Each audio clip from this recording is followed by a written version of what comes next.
Hey, thanks for clicking on my video. I'm John Stark from MacTheMovieGuy.com, and this is Facing Nolan. I'm a blind film critic, so I definitely went into this thinking this was going to be a Netflix documentary with audio description, and then it wasn't. And I was like,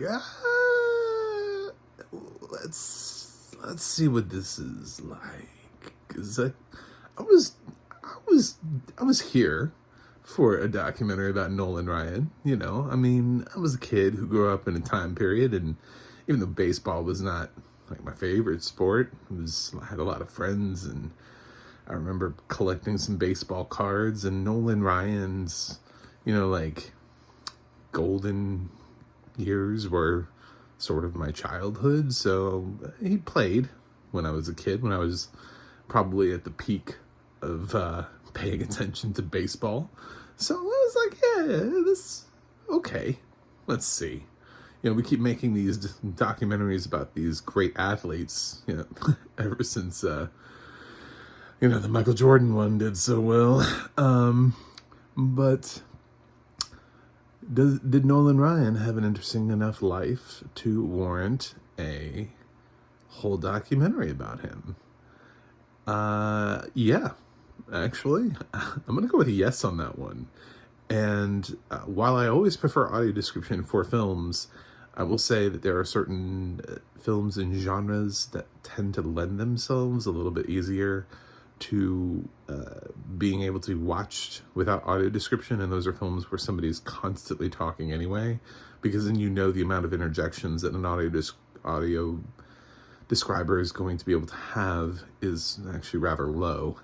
So this one has a lot of talking heads, and it has a narrator. So it's somebody is always constantly talking about Nolan Ryan from a perspective, sometimes Nolan himself, or his wife, or his kids, but other players. George W. Bush, yeah, y'all remember how he used to own the Texas Rangers? Yeah, well, that came in handy when they wanted to make a documentary about Nolan Ryan. They got the president to sit down for this.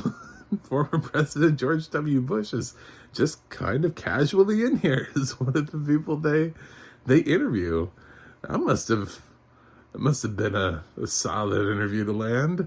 I love how there's just like some other people in here, and then all of a sudden you just hear that unmistakable GW voice, and you're like, wait. And I looked it up on IMDb, and I was like, it is him.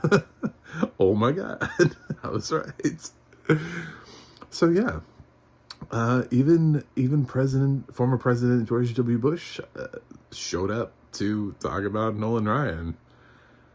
So that was something. But yeah, he has an interesting career, and I actually really like the narration. I like the Texas drawl in the narration. I like the narrator that they picked. It's totally different for this type of film. I felt like I was, I don't know, like at a theme park ride. It's I don't know where I would have heard his voice before, but I felt like it was very atypical of documentary narration, and I kind of liked it. It fits the film. It fits what they're talking about. It fits who Nolan Ryan is. They also kind of do things a little bit differently about, well, hold on here. You thought we were going to tell you this. And I was like, oh, what? It's kind of a cute documentary. I mean, it's a serious documentary, but I love how it plays with itself, and plays with sort of the conventions of what a documentary is, and how a documentary kind of just is there to give you like a serious information, or capture something, but the narrator is not really there to have fun. But this narrator just has fun, and the way that they choose to sort of open and close the movie is interesting in and of itself. And the movie was a nice ride. Maybe it's a little long.